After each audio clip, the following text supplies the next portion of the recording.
ভাষা। ভাষা শুধু শব্দ নয়, এটা অনুভূতির সবচেয়ে গভীর সেতু।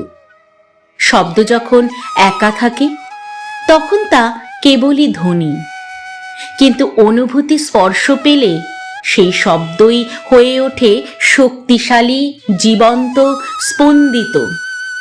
একটা মা ডাক, একটা ফিরে এসো, একটা ভালোবাসি, এই শব্দগুলো কাগজে লিখলে ছোট, কিন্তু হৃদয়ে বাজলে বিস্তীর্ণ। ভাষা সেই শক্তি যা অদৃশ্য হয়েও মানুষকে জুড়ে রাখে, দূরত্ব পেরিয়ে কাছাকাছি নিয়ে আসে।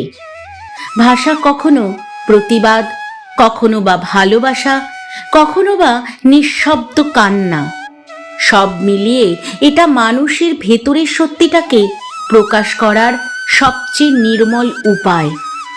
শব্দ আর অনুভূতির এই মেলবন্ধনই ভাষাকে করে তোলে এতটা গভীর, এতটা শক্তিশালী আর এতটাই আপন।